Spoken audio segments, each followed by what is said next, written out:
Have you ever wondered about the financial, political, and economic systems, everything our parents, grandparents, and ancestors have lived with their whole lives? We were born into these systems, grew up with them, and might even end up spending our whole lives with them. Is it real or not? Was it created by someone, or is this just something we all have to face? Who really knows what's true and what's not, right? Soren Kierkegaard once said, there are two ways people become fools. One is by believing things that aren't true, and the other is by refusing to believe things that are true. Today, I'm going to tell you a story that will make everyone stop and think. Is what we're experiencing real, or could it perhaps be something someone created to deceive our very own eyes? Let's take a moment to discuss the famous philosophical story, Allegory of the Cave by Plato. Thank you so much to every single one of you for following the Seimani Monster channel. If you would like to support the making of this video, you can easily do so using this QR code. But if you don't want to support, that is totally fine. Just watch the video until the very end. You will definitely gain some knowledge and have a really good time.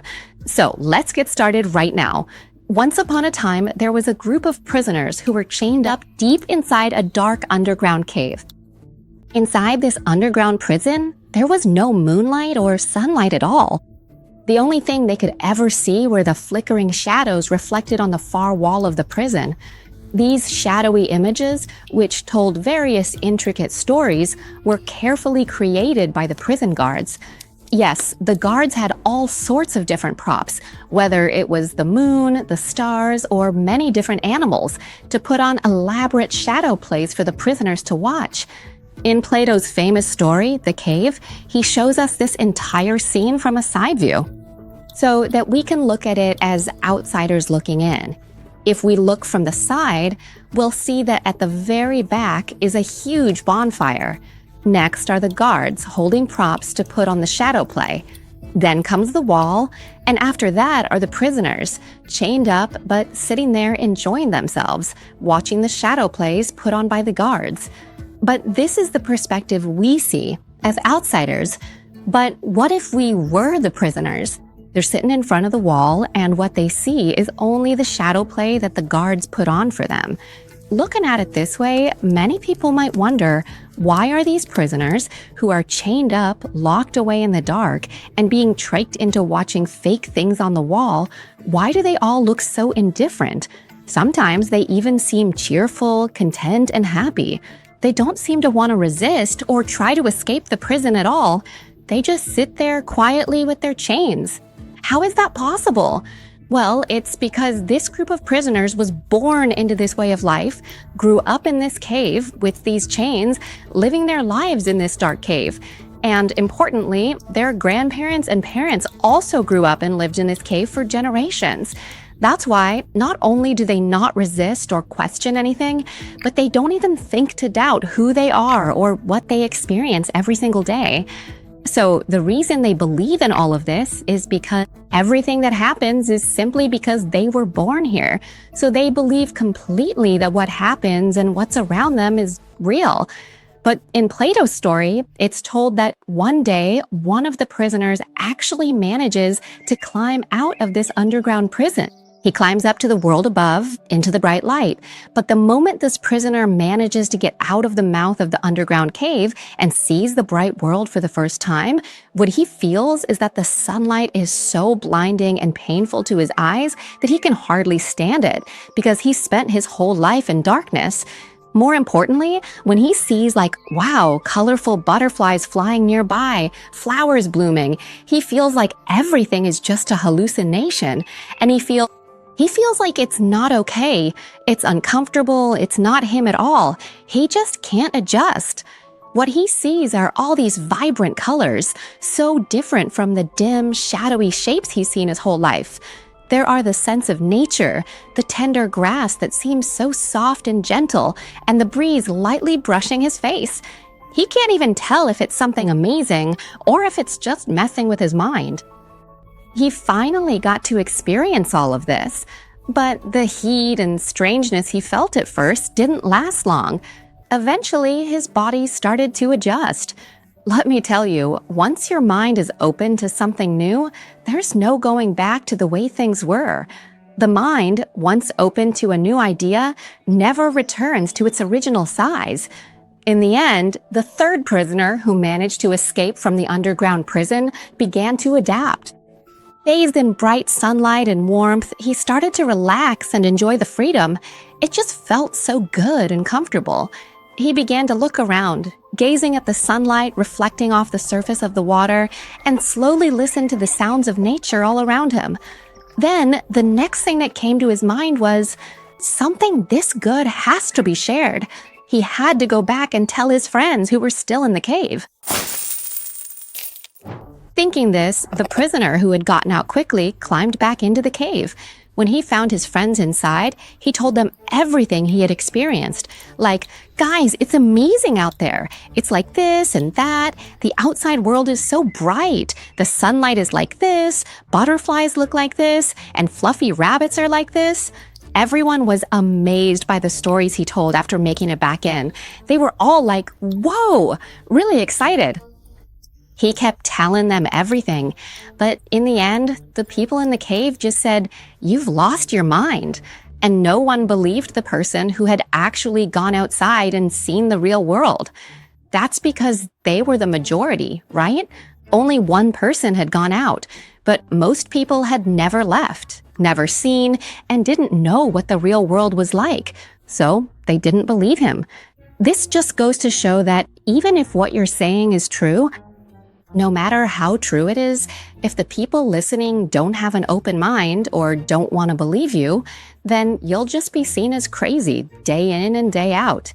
Plato's story about the cave has been reinterpreted and retold in a more modern way through film. I don't know if you guys were around for it, but I'm talking about The Matrix. The scene I showed you is where Morpheus asks Neo, the main character, how he knows whether the world he's living in is a dream or not. And in the end, Morpheus wakes Neo up from the dream. Neo is shocked because he starts to feel like this liquid, you saw, right, that silver liquid, is swallowing up his body. It keeps swallowing him until it reaches his mouth. Then it goes inside him. And the next thing he knows, Neo opens his eyes again and sees himself submerged in a liquid with all sorts of tubes restraining his body. Then he gets up and the liquid gushes out of his mouth. And what he sees is that besides himself, who managed to break out of this capsule, he sees that there are so many other humans trapped in capsules too, with all sorts of tubes connected to them by the aliens. The aliens are showing them fake images of this world. So are you telling me that we're humans in the Matrix, plugged in by aliens, and the world we see isn't real? Is that what you're saying? But actually, I just want to talk about something that might be easier to understand. First, let me give credit. Everything I've shared so far, I got the inspiration from a darn pump. I once talked with a darn pump on the Money Club show at Krungtap Turkit. It was from this very clip. So I wanted to tell the story in full and expand on it. Like, hey, how do we even know if the world we live in, finance, politics, governance, all these different systems, I'm not saying whether they're real or not. Are we truly free individuals, or are we actually being bound by all these systems that someone else created for us to live in?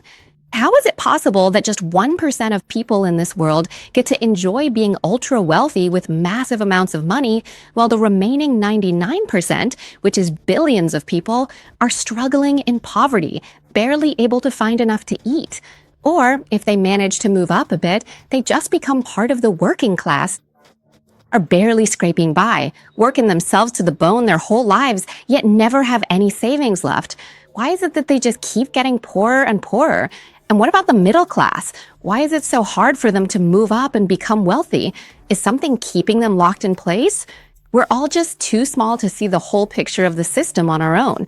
We were born too late to be the ones who invented or designed the system that everyone in the world lives under. Everyone is born into a world where the system is already fully set up. Honestly, I was blown away by this whole thing. There's one thing that a lot of financial creators like to talk about. Right now, our amazing world has a total debt of $300 trillion, while the global GDP, or the total income the world makes in a year, is only $100 trillion.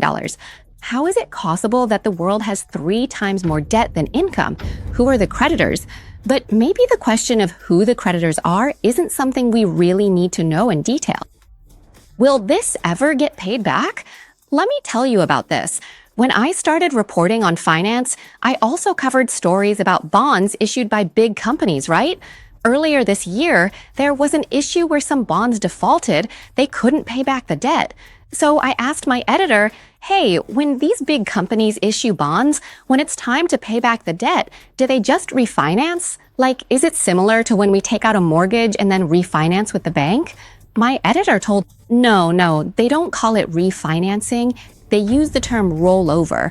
Refinancing is when you restructure the loan, right?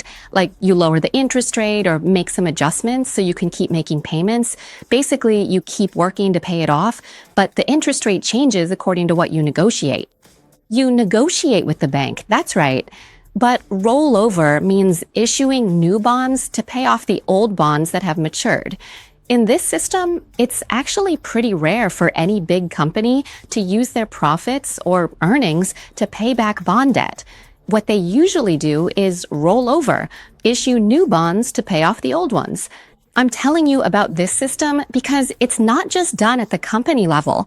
They do it at the national level too. Governments issue debt instruments like government bonds, and when it's time to pay them back, they just borrow a new set to pay off the old set. That's how the world has managed to shoot past the atmosphere and go to the moon, so to speak. But let me give a disclaimer. This doesn't mean all debt is bad. If the amount of debt is reasonable, it can actually stimulate the economy. Massive borrowing like this is actually one of the mechanisms for printing money. And printing money to pay off debt isn't even a secret. They're open about it. If you don't believe me, just listen to Alan Greenspan, the former Fed chairman. He's talked about this. Any that's how it good as note and oil is print money to do the shop. There's your proverb.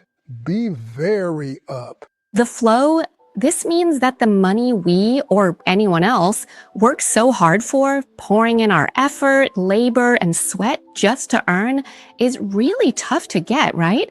But there are people who can just print money easily, churning it out every single second.